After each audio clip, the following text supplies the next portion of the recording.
시간 우리 같이 기도하시는데 우리 언제나 주님을 의지할 수 있는 그런 삶을 되시도록 무슨 일을 당해도 언제나 예수님을 의지하는 삶이 되기 위해서 기도했으면 좋겠고요. 우리 교회 단체방에 올렸던 것처럼 우리 그 양지훈이라고 우리 장장로님 이제 둘째 아들인데 방학 동안 인턴 생활을 하다가 지금 어깨를 다쳐서 내일 수술을 하는데 핀을 박아가지고 이제 뼈들을 이제 고정시키는 앞뒤를 이제 절개해서 쇄골뼈하고 이런 것들을 다 이제 핀을 박아가지고 이제 고정시키는 이제 수술을 좀 해야 됩니다. 그래서 하나님께서 은혜 주셔서 그 수술 좀 잘 진행될 수 있도록 의사가 실수하지 않고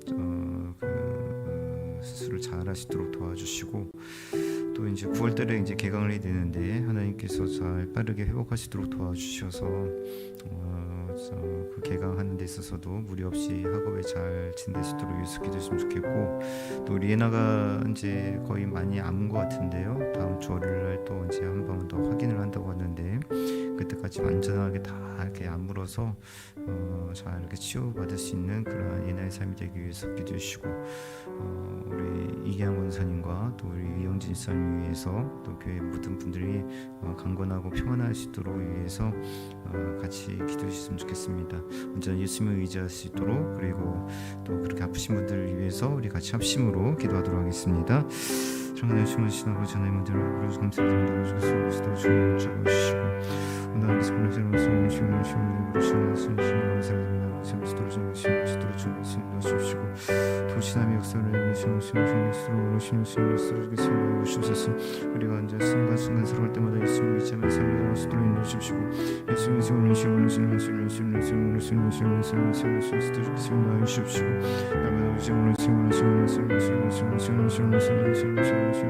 붙잡아주시고 주께서 도록 도와주십시오.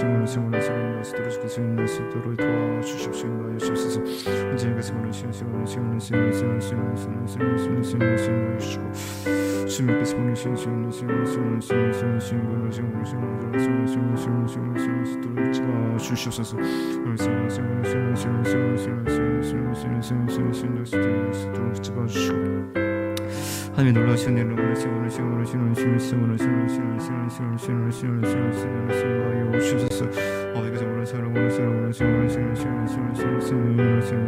주시옵소서. 아버지께서 도우시는 말씀으로 세상자 우리가 주님을 의지하며 살아가시도록 언제나 붙잡아주시고 하나님의 은혜를 주시옵소서.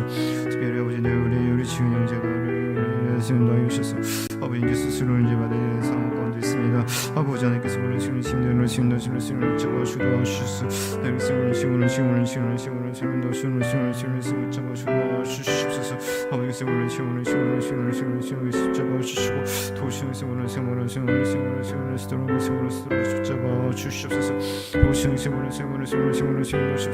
아버지 연락에 필요한 그런 수술이 되는데 아버지 하나님 떨어진 잡아주시고 아버지께서 하나님의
수도로 아버지 수도로 인도하시고 도시는 수도로 인도하시며 아버지 하나님 수도로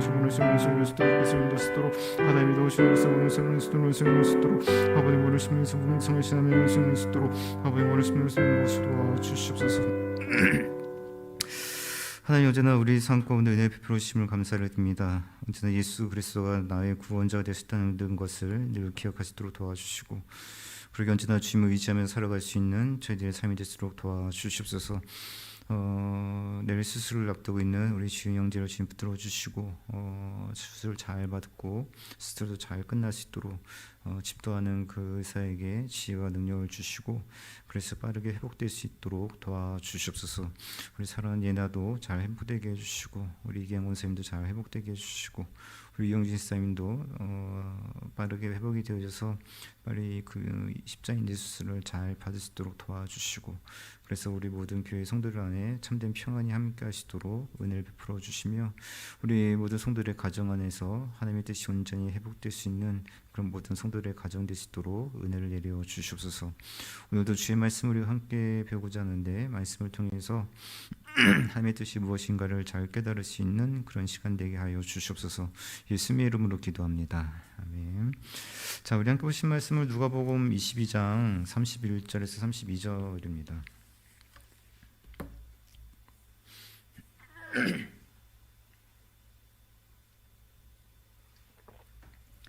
누가복음 22장 31절에서 32절. 자, 우리 같이 읽습니다. 시작. 시몬아 시몬아, 보라, 사탄이 너희를 밀가부르듯 하려고 요구하였으나 그러나 내가 너를 위하여 하지 않기를 기도하였노니 너는 돌이킨 후에 내 형제를 굳게 하라. 아멘. 자, 오늘 본문은 이제 베드로를 위한 예수님의 어떤 이제 특별한 기도가 언급되고 있는 내용인데요. 이 말씀은 이제 누가복음에만 기록되어 있는 이제 말씀입니다. 지금까지 우리가 살펴봤던 대부분의 성경들은 말씀들은 이제 병행 구절이 있었는데, 이 말씀은 이제 누가복음에만 기록되어 있는 그 말씀이에요. 그래서 이제 제자들을 이제 대표한 베드로의 신앙 고백은 예수님의 기도로 인한 응답이었다는 것을 알려주고 있고, 그 본문도 이제 마지막으로 베드로를 위해서 중보 기도하시는 그 내용을 이제 다루고 있습니다.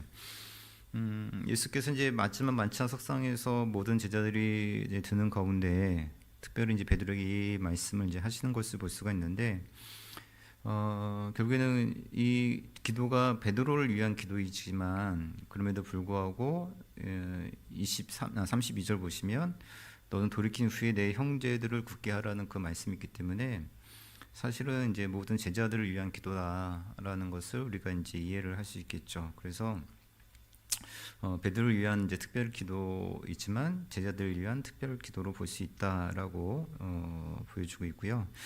자, 먼저 이제 보실 내용은 뭐냐면 베드로가 이제 예수님을 배반해서 믿음의 자리에 써놔가지고 사탄의 이제 손아귀에 들어가는 것을 막기 위해서 이제 기도하고 계신 내용들이 나타나고 있고, 그래서 그 기도의 궁극적인 목적은 결국에 회복된 베드로가 나머지 이제 제자들 굳게 하는 것을 이제 드러내는 이제 궁극적인 기도의 목적은 이거죠. 이 베드로가 나머지 형제들을 굳게 하는 것, 이게 이제 이 기도의 궁극적인 목적이다 이렇게 볼 수가 있는데요. 그리고 이 기도라고 하는 것은 예수께서 베드로가 예수님을 3번 부인하게 될 것임을 이제 알려주는 그 내용이죠. 3번 부인하게 될 것이고, 누가는 이제 베드로가 예수님의 중보 기도로 인해서 중보 기도에도 불구하고 넘어지지만 결국 이제 회복돼서 형제들 굳게 하는 그 일을 감당하게 될 것을 보여주고 있는 그런 내용입니다. 그래서 오늘 내용은 그렇게 어렵지가 않은데 오늘은 제가 좀 그 예수님의 중보 기도에서 이제 이 내용, 이게 중보 기도니까 그 내용이 그렇게 어렵지 않거든요. 이 얘기를 좀 하면서 요즘 신사도 운동이 생각보다 많이 이렇게 퍼지고 있는 부분이 좀 있거든요. 이 부분에 대해서 이제 주일날 광고 시간에 이제 전체 교인들이 있을 때 이제 다시 이제 자세하게 말씀을 드리겠는데, 그 신사도 운동은 이제 모든 교단에서 이제 교류가 금지되어 있고 신학적으로 이단이 있다라고 이제 판정되어진 게 신사도 운동입니다. 신사도 운동하고 성령 사역하고 좀 구분을 하셔야 되는데 이 신사도 운동은 이제 전부 잘못된 거예요. 근데 문제가 뭐냐면 이 대놓고 신사도 운동을 하는 데가 있어요. 그런 데는 이제 신사도 운동이니까 그냥 아예 이제 멀리할 수가 있는데 이 신사도 운동 하는 것 같지 않은데 이 신사도 운동하는 곳과 교류를 하고 그러면서 그 신사도적인 그런 이제 표현들을 쓰시는 목사님들이 있는데 생각보다 많이 있어요. 그리고 유명한 목사님들이 많이 거기에 이렇게 포함되어 있어서 저는 사실 그 다른 교육 별 관심이 없잖아요. 그 다른 목사님 설교도 안 보고 전 설교집을 제 돈 주고 산 적은 아주 오래전에 박영수 목사님 하나님의 열심이라는 책하고 기도라는 책, 그것도 아마 누나가 갖고 있어가지고 제가 읽었던 것 같고, 이제 설교집을 저는 잘 안 보거든요. 그래서 제가 잘 몰랐는 관심도 없고. 근데 좀 유명한 목사님들 이름을 이제 들어서 알고 있는데 좀 그래서 좀 놀라운 부분들이 있어요. 그 신사도 운동하고 이제 옛날에 비냐도 운동하고 좀 많이 비슷한 부분들이 있고. 이 신사도 운동이라고 하는 건 쉽게 말하면 이제 사도가 지금도 이제 계승되고 있다. 그래가지고 자기들끼리 사도를 세워요. 자기들끼리 이제 사도를 세우고 세도를 이제 계승해주고 그다음에 이제 그 직통 계시를 믿죠. 그래서 이 신사도 운동을 하시거나 그 영향을 받으시는 분들 보면 이런 표현들을 좀 많이 쓰세요. 성령께서 이런 말씀을 하셨다. 내가 성령께서 뭘 하라고 하셨다. 성령께서 그러니까 그 일반 교회 목사님들도 성령님의 음성을 들을 때가 있죠. 성령 들을 때가 있고 그리고 그 말씀을 이제 어떤 깨달음을 두고 저도 이제 기도하다 보면 하나님께서 어떤 감동을 주실 때가 있고 그런 게 있는데 그 적정선이 있잖아요. 그 선을 넘어서 뭐 하려고 했는데 성령께서 뭘 하라고 말씀해 주셨다. 성령께서 뭘 이렇게 얘기했다. 성령께서 뭐 하셨다.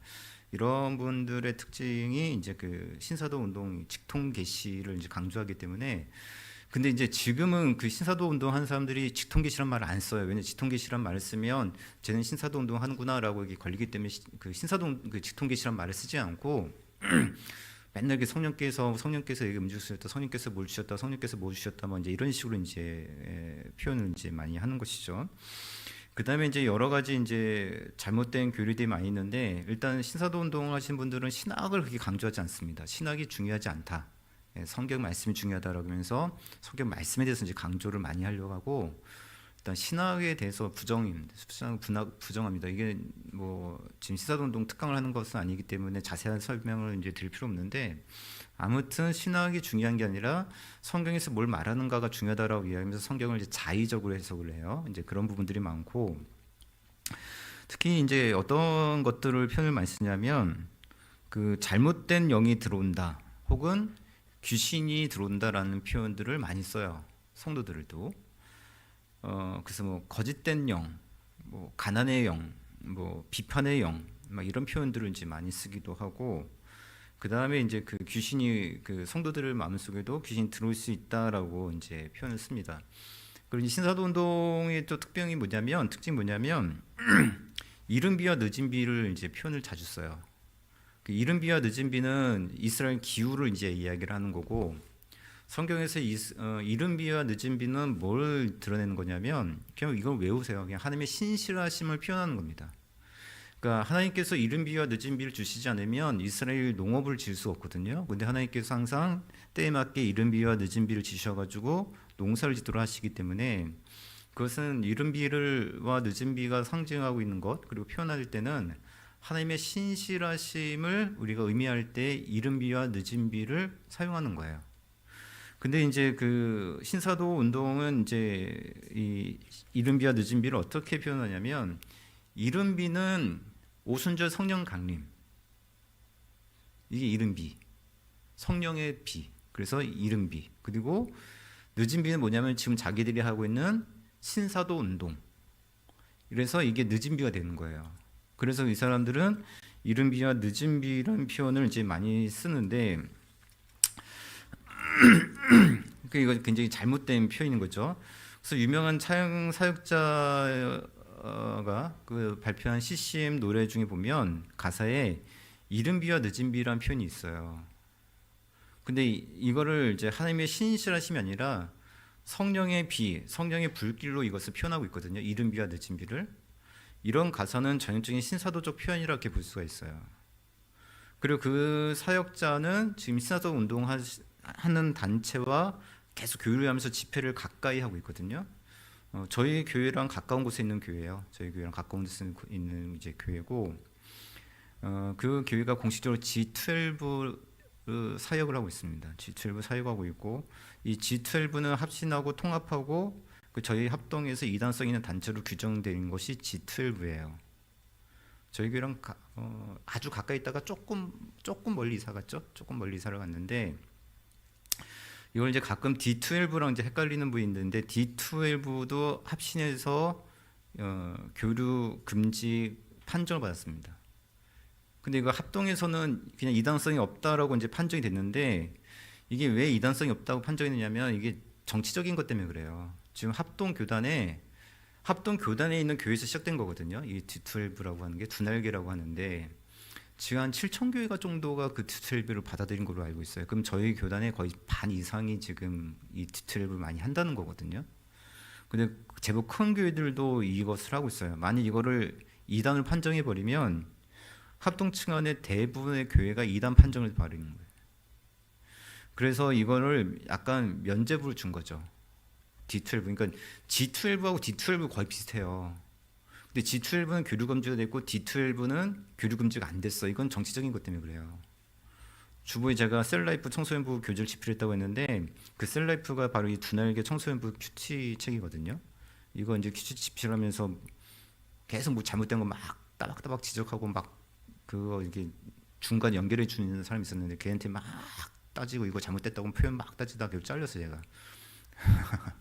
이게 좀 잘못된 표현들이 굉장히 많아요. 그래서 G12가 이제 근데 D12가 이단 판결을 안 받았으니 G12도 이단이 아니다라고 이렇게 이야기하시는 분들이 있는데, G12는 합동해서 정식적으로 교육 금지가 되어진 부분이 G12고요.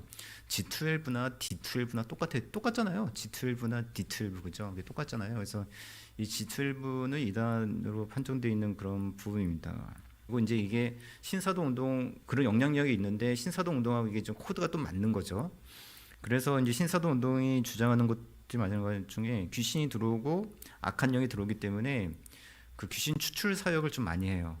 귀신 쫓아내는 사역. 그래서 임파테이션이라고 해가지고 막 쓰러뜨리기도 하고 막 난리치잖아요. 그 예전에 지금은 또 그런 영상이 있는지 모르겠는데, 예전에 이제 사도를 계승한다고 그랬을 때 이제 사도를 자기들끼리 모여가지고 막 사도를 새로 세운 거거든요. 그러면 누구 한 명이 그 사람을 안수를 하면 막 떨어요. 몸을 막 떨고 난리쳐요. 막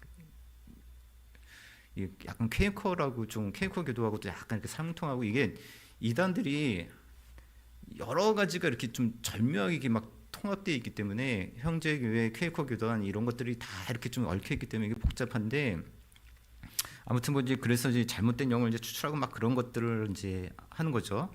자, 그러면 신자들에게도 이제 이들이 주장하는 게 뭐냐면 귀신이 들어갈 수 있고 잘못된 영이 들어갈 수 있기 때문에 이런 추출 사역을 해야 된다. 그리고 성도들에게 귀신이 들어갈 수 있다고 주장되는 본문 중에 하나가 오늘 이 본문이고요. 그 다음에 이제 마태복음 12장 43절과 45절에 나온 내용이에요. 자, 마태복음 12장 43절과 45절은 어떤 내용이냐면, 이제 아실 텐데, 더러운 귀신이 이제 사람에서 나갔다가 더러운 귀신이 다시 들어온단 말이에요. 근데 이 집이 깨끗해진 심령을 보면서 더 악한 귀신 7을 데리고 들어갔더니 그 사람의 형편이 그 전보다 더 심하게 되었다라는 표현이 있잖아요. 이거를 어떻게 해석을 한 거냐면, 이 사람들이 어떻게 해석하냐면, 자, 예수를 믿었더니 누가 쫓겨나요? 심령에서 더러운 귀신이 쫓겨나갔다. 그래서 심령이 어떻게 돼요? 깨끗해졌다. 근데 다시 악한 귀신이 들어왔더니 깨끗해졌네 해가지고 7귀신이 들어왔다. 더 심각해졌다. 이렇게 이제 해석을 하는 거죠. 그래서 신자들이 예수를 믿고 깨끗해졌기 때문에 오히려 더 귀신에게 들려줄 수 있는 위험도가 더 커졌고, 그리고 귀신이 들어오면 더 위험스럽다라고 이야기하는 본문이 바로 이제 그 말씀이에요. 그래서 그 말씀을 가지고 성도들에게 악한 영이 들어가고 악인이 이제 들어갈 수 있다 이렇게 표현을 하는 거죠. 왜냐하면 예수 믿었으니까 더 깨끗해졌으니까. 예수께서 그 말씀하신 거다라고 이제 해석을 하는 건데, 그 오늘 본문에서도 이제 사탄이 보면 그 너희를 요구했다라는 그 표현이 나오고 있잖아요. 사탄이 너희를 요구했다, 그죠? 내가 사탄이 이제 너희를 요구했다는 그런 이제 표현이 나온단 말이에요. 그래서 이것을 보면 사탄이 예수님의 제자들조차 요구했다는 것을 보면 사탄이 마음 먹으면 제자들에게 들어갈 수 있는 것이고, 그 다음에 당연히 제자들에게 들어간다면 우리 성도들에게도 악한 영이 들어올 수 있다라고 해석하는 게 이 신사도 운동들이 갖고 있는 그 부분들이에요.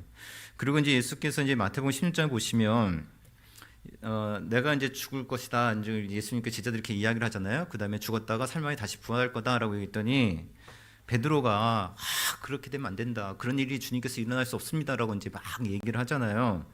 그러니까 예수님께서 베드로를 어떻게 부르셨냐면 사탄아 내 뒤로 물러가라 이렇게 말씀하셨단 말이에요. 그죠?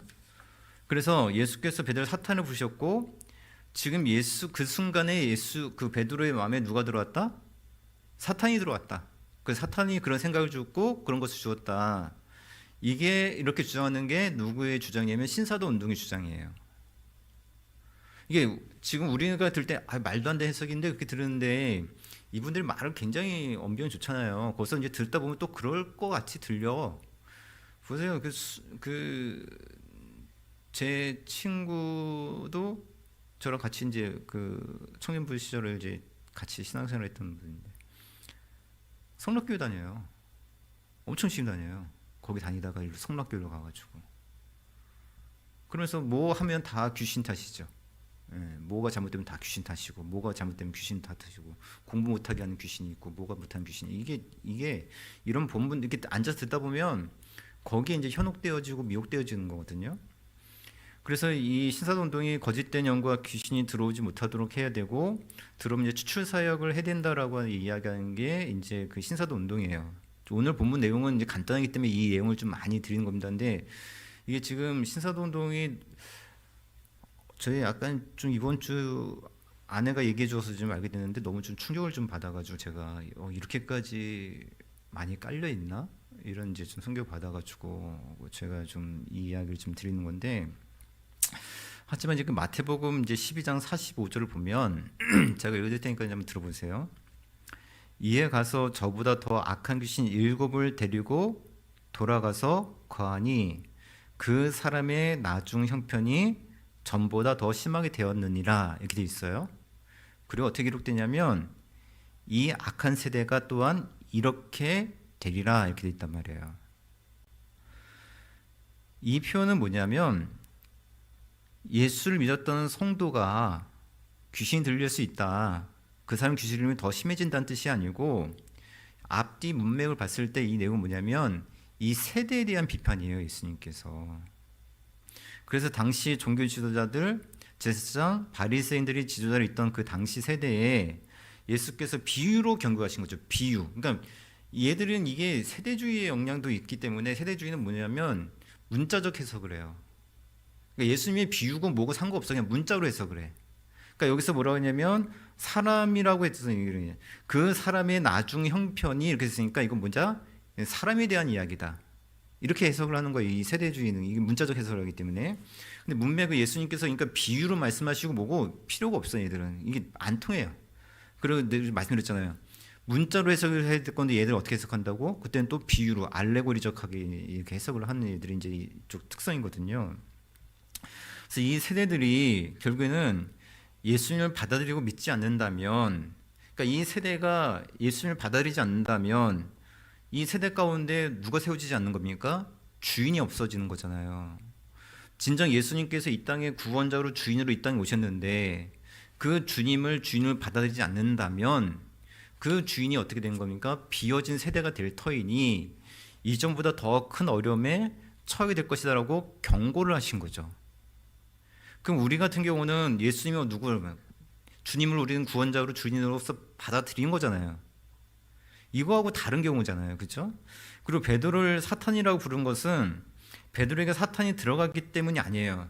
그러니까 예수님의 사역을 방해하는 것이라면, 그래서 이제 제가 그 스캔들이라고 얘기했잖아요. 거기 보면 이제 스캔들이라는 말이 거기서 유래된 거라고, 스캔들이라고 하는 게 예수님의 사역에 걸림돌, 스캔들이 되어진다면 그것은 곧 사탄의 역할과 같다는 의미로서 이야기를 하시는 것이지, 이 순간에 베드로의 마음에 사탄이 들어오거나 이게 사탄이 사로잡혔거나, 아니 예수님과 함께하고 있는데 사탄이 어떻게 그 제자들에게 들어올 수 있겠어요. 그러니까 이런 표현들도 좀 잘못 해석을 하고 있는 것이고, 오늘 본문도 이제 마찬가지인데 사탄이 시몬을 비롯해서 제자들을 체질하겠다는 것은, 그렇게 요구했다는 것은 욕기를 생각하게 하는 표현이죠. 그죠? 그래서 제자들을 시험하겠다는 뜻입니다. 시험하겠다. 그래서 이 시험이 정확히 어떤 의미인지는 뭐 우리가 정확히 알 수 없겠지만, 분명한 것은 이제 사탄은 제자들을 시험하겠다는 뜻이고, 그 시험에 의해서 베드로가 예수님을 3번 이제 부인하게 되는 그 일을 이제 겪게 되잖아요. 이렇게 시험할 수 있도록 요구를 했다는 것이지, 사탄이 베드로에게 들어가겠다라는 그런 뜻이 아니잖아요. 그죠? 근데 이렇게 들으면 또 이렇게, 아까 말씀드렸지만 이렇게 들으면 이렇게인데, 또 거기서 듣다 보면 또 이제 그렇게 또 헷갈려지는 거죠. 이렇게 듣고 막 귀신이 들어갈 수 있다라고 얘기하면 또 그렇구나, 내 안에 귀신 쫓아야 된다 막 또 이러고 있단 말이에요.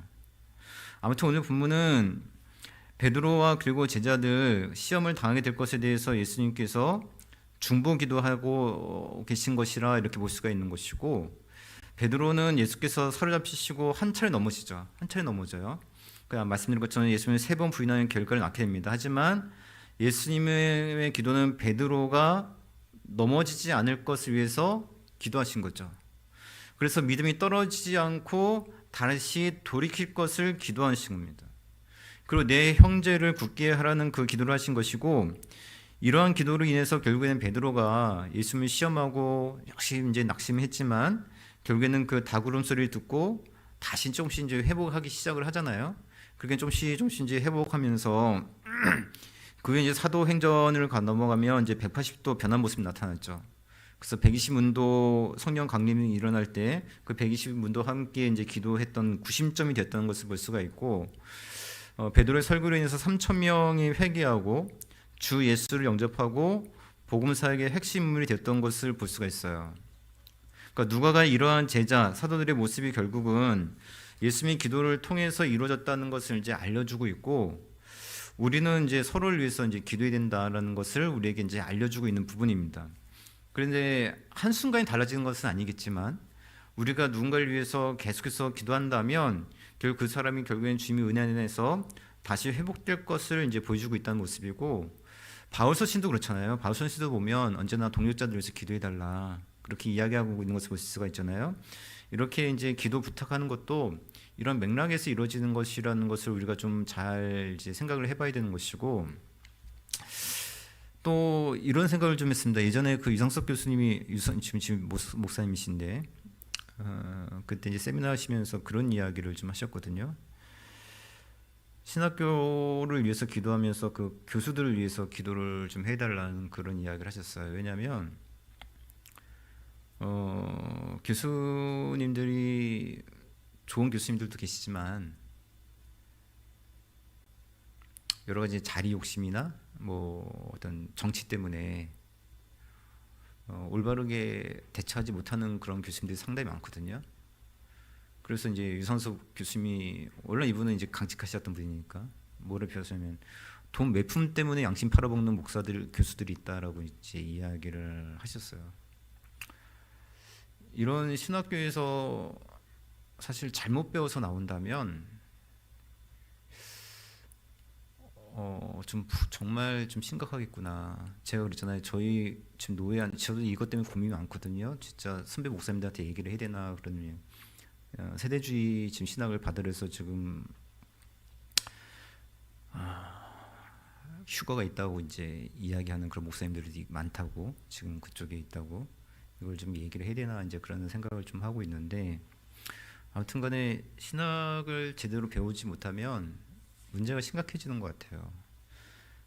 이용규 선교사 이용규인가? 이용규 선교사님 예전에 내려놓음이라는 그 책으로 많이 이제 한국 교회에 감동을 주었던 선교사님이 있는데, 이분은 이제 신학을 하신 분이 아니거든요. 신학을 하시지는 않고 명문대학을 나오신 거죠.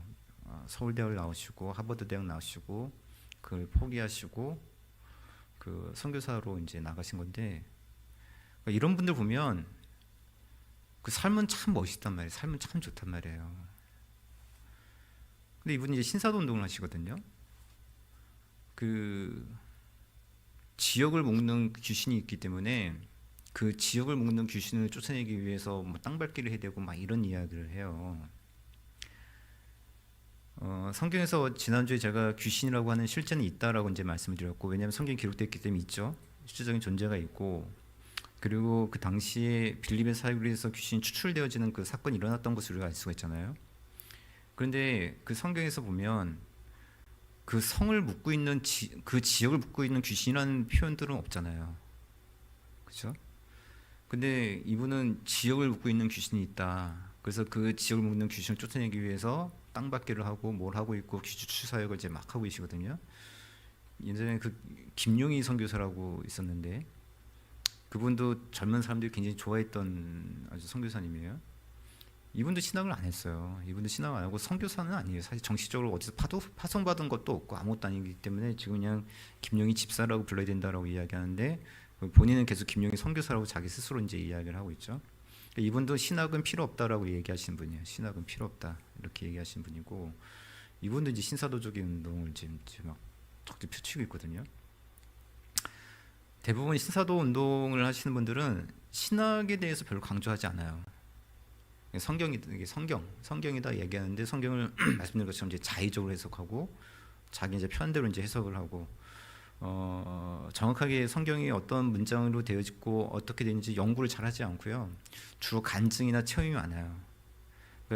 그 마가의 다락방이라고 하는 그 기도원이 있는데 보니까 목사님이 인천 방주교회 목사님이시더라고요. 사람들이 거기 많이 모여드는 이유가 뭐냐면 목사님이 되게 어떤 그 삶이라고 하는 게 되게 좀 멋있어요. 왜냐하면 의사를 하다가 그 많은 돈을 이제 뭐 기부를 하고 이제 목사가 되신 분이거든요. 그러니까 굉장히 좀 삶이 되게 멋있죠. 그런데 하나님께서 아들을 버리라는 계시를 주셔가지고 지금 아들을 버렸다고 그렇게 얘기하시는데 버렸다는 게 어떻게 버린 건지 잘 모르겠어요. 그런데 이분들 이게 직통 계시를 이제 강조하시니까 이런 분들을 보면 설교에 어떤 신학적인 틀이 없어요. 신학적인 틀도 없고 성경 본문에 대한 이야기보다도 자기 사역의 이야기를 좀 많이 하죠. 삶 이야기들을 많이 하고 간증들을 많이 하고 막 이렇게 되어지는 부분들이 좀 많고, 근데 문제는 뭐냐면 그분들이 그럴 수 있다 해도 제대로 이제 교단에서 신학을 하고 나오신 분들이 거기에 휩쓸리는 게 문제라는 거죠. 제대로 잘 배우지 못하고. 저 얼마 전에 말씀드린 적이 있었던 것 같기도 한데 어느 교회에서 신대원생들을 이제 몇 명을 만나서 잠깐 얘기를 했었거든요. 저보다는 요즘에 교수님들에서 배우니까 최신 정보를 저보다 더 많이 알고 있으리라 생각이 되어지고, 그래서 이제 여러 가지 이제 주석들이나 새로운 이제 주석이나 뭐 새로운 사전들, 제가 갖고 있는 사전들보다 이제 더 좋은 것들이 있나, 새로운 것들이 있나 이제 여러 가지 이제 물어봤는데 아무것도 몰라요. 내가 갖고 있는 주석들이나 사전도 몰라. 무슨 이야기를 하면 그게 뭔지 막 이런 표정들이야. 3학년인데. 3학년이면 제가 신대원 3학년 때는 오히려 목사님들보다 더 많은 정보를 갖고 있었고 요즘에 유행하는 어떤 새로운 출간된 그런 사전들 같은 걸 더 많이 알고 있었고 막 그럴 때였거든요. 그러니까 이제 저도 이제 그걸 생각나서 이제 물어봤던 건데 아무것도 몰라요. 그래서 순간 좀 당황스러웠어요. 내가 안치하려고 했던 게 아니라 물어보려고 했던 건데 제가 갖고 있는 주석이 이제 사전에 할로시고 NIT, OTT 이런 주석들 갖고 있는데 요즘에 또 다른 주석 사전들 좋은 거 나온 거 있는가 뭐 이렇게 막 물어봤는데 그 제가 갖고 있는 사전도 몰라, 뭔지도 몰라. 그냥 뭘 봐야 될지 모르겠고 뭘 어떻게 그냥 딴 얘기하고 있고 뭐 아무것도 모르는 거죠. 그럼 이제 이런 분들이 이제 나와서 목회를 하려고 하면 세미나를 가거나 또 여기저기 뭐 목사님들 설교를 듣거나 뭐 이런 식으로 하겠죠.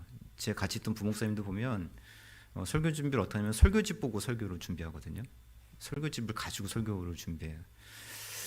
그런 것들을 봤을 때 이분들도 이제 그렇게 영향을 받다 보면 결국엔 또 좀 잘못된 길을 가지 않을까 그런 생각이 들기도 하고, 좀 많은 요즘 좀 약간 충격을 받았어요. 지난 이번 주일부터 해가지고 지금 오늘까지 약간 좀 너무 큰 충격을 좀 받아가지고 제가 좀 그랬어요. 그래서 나도 지식이 많은 사람은 아니지만 좀 너무 답답함을 좀 느끼고 있고 그 참 진짜 기도가 많은 필요할 때가 아닌가.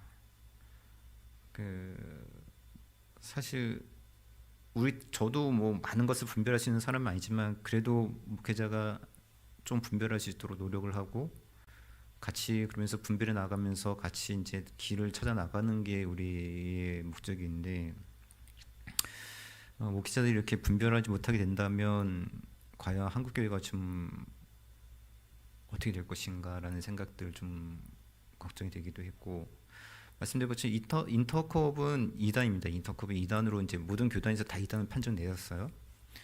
근데 인터컵 30주년 됐는데 거기 축사를 이동호 목사님하고 온누리교회 이재훈 목사님이 거기 축사를 했어요. 이런 것도 보면서 이게 어떻게 돌아가고 있는 건지 제가 좀 분별도 안 되고 이게 좀 작은 교회 목사 고민해봐야 뭐 큰 의미가 없겠지만 그럼에도 불구하고 우리가 정말 기도를 해야 될 것이 아닐까. 신학생들도 위해서 기도해야 될 것이고 교수님들도 좀 신학생들을 좀 책임감 있게 잘 키우기 위해서 좀 가르치기 위해서 좀 교수님들이 좀 노력을 해야 될 것이고 이미 이제 나와 있는 목사님들은 제가 아까 그때 세대주의 물든 목사님들하고 아무리 토론을 해도 안 받아들여져요. 아무리 제가 여러 책들 내용들을 다 이야기를 해주고 뭐 이야기를 해줘도 그냥 그 세미나에서 받은 그냥 거의 딱 세뇌가 돼 있어가지고 안 고쳐져요. 이런 분들은. 그래서 이런 분들은 어쩔 수 없는 것이고 진짜 신학생들이라도 잘 배워서 앞으로 다음 세대를 좀 잘 이끌어가야 되지 않을까라는 생각을 좀 하게 되었고 그래서 오늘 이제 본문이 중보 기도잖아요. 중보 기도 누군가를 위해서 기도해야 된다는 것에 있어서 우리 교회 공동체 안에서 서로를 위해서 기도하는 것도 굉장히 중요하겠지만 그때 유상석 교수님이 얘기한 것처럼 신학교 교수들을 위해서 정말 기도해야 되고 그 학생들을 정말 위해서 기도해야 되는 것이 아닐까라는 생각을 좀 오늘 이번 주에 좀 하게 되었습니다. 그래서 같이 이 순간에 좀 여러분들과 같이 기도하고 싶은 거는 우리 교단 신학생 우리 교단뿐만 아니라 통합도 있고 고신도 있고 우리 선교사님 우리 전도사님 같은 경우 이제 트리니티에서 이제 신학을 하고 계시는데 그 신학을 이제 하고 계시는데 그 모든 신학교들이 정말 신학을 교수님들이 책임감 있게 좀 잘 가르칠 수 있는 어떤 정치적인 것에 따라서 이렇게 가르치는 것이 아니라 정말 소신껏 잘 가르칠 수 있는 교수들이 되었으면 좋겠다라는 가지고 기도하셨으면 좋겠고 그리고 신학생들이 잘 배우고 그냥 면허 따기 위해서 가는 게 아니잖아요. 제대로 가르치기 위해서 우리가 신학교를 가게 된 건데 단순히 면허증을 따기 위한 그러한 신학생들이 아니라 정말 잘 배워서 그 잘 가르치는 그러한 사역자들로 성장해 나가시도록 우리 이 순간에 좀 같이 우리 그렇게 교수님들과 우리 사역자들을 위해서 좀 같이 기도하는 시간들을 좀 신학생들을 위해서 같이 기도하시는 시간을 좀 갖도록 하겠습니다. 우리 같이 기도하도록 하겠습니다. 하나님 아버지 감사드립니다. 주께서 인도하시고 도와주시고 인도하셔서 교수님 주시는 감사드립니다. 아버지 정말 이 땅에 하나의 정말 올바른 진리 안에서 나아갈 수 있는 그런 교회 되시도록 인도하시옵시고 한국교회가 올바른 진리 설 수 있는 그런 교회가 되시도록 좀 붙들어 주시고 올바른 하나님 말씀 가운데 살아나갈 수 있는 그런 교회가 되시도록 좀 붙들어 주시고 도와주시옵소서. 아버지 현혹되어 좀 이웃된 세력에 하며 세력으로 인도하시옵시고 날마다 도우시는 역성을 지원을 수 있도록 붙잡아 주시고 도우시는 역성을 인도하시므로 이 땅의 삶에서 인도하여 주십소서. 하나님께서 부신하는 것이 오늘 인도하시도록 인도하시고 한국교회가 인도하시옵시고 바른 진리 속에서 나시는 것을 인도하셔서 하나님께서 보내시는 원하시는 것들을 인도하여 주옵소서. 이를 위해서 아버지 정말 신학에서 아버지 신학을 가르치는 교수들을 지금 시간들을 성합니다. 아버지 정말 바른 신학을 가르치기 위해서 힘을 쓸 수 있는 그런 교수들을 인도하여 주옵소서. 인기나 아버지 여러 정치나 아버지 여러 자리에 일어나지 않고 인도하여 주옵시고, 또 아버지 돈의 분의 아버지 정말 양심을 판단하는 그런 교수가 되지 않도록 좀 붙들어 주시고, 아버지 정말 올바른 아버지 정말 신학을 가르치기 위해서 많이 노력할 수 있는 아버지를 인도하여 주옵소서. 바른 진리를 가르치기로 인도하여 주옵시고, 아버지 정기를 통해서 원하시는 스스로 준비해서 인도하시도록 인도하시므로 도우시는 역사를 원하시는 스스로 인도하여 주시고, 하나님의 내으심을 인도하시도록 인도하여 주옵소서. 아버지 신앙을 바르게 인도하시고, 아버지 정말 신앙을 원하시도록 인도하시고, 하나님 바른 신앙 안에서 아버지를 성령에 나시는 사람을 인도하시고, 아버지 신앙을 주옵소서. 특별히 아버지 강민을 인도하시기로 신앙생활을 잡아주시고, 아버지 신앙을 원하여서 많이 성합니다. 아버지 그들면 중을 따고 아버지 성령을 신도하시고, 아버지를 신도로 인도하시고, 아버지 그들이 바른 기술을 찾아서 신도하시고, 바르게 내 말씀을 적고 하나님을 신도록 하나님께서 신도하십시고, 주의 심을 신도록 하나님께서 신도록 잡아주시고, 신도하시고, 아버지께서 신도하십시고, 하나님의 은혜를 신도하십시고, 아버지께서 주님을 신도하여 주시옵소서. 아버지께서 신도하시고 힘들어 신도하시고 진리 안에서 신도하시고 진리 안에서 삶을 자유롭게 하시고 진리 안에서 삶을 신도하시고 진리 안에서 신도하시도록 아버지께서 신도하시도록 아버지께서 신도하여 주시옵소서. 아버지께서 신도하십시오.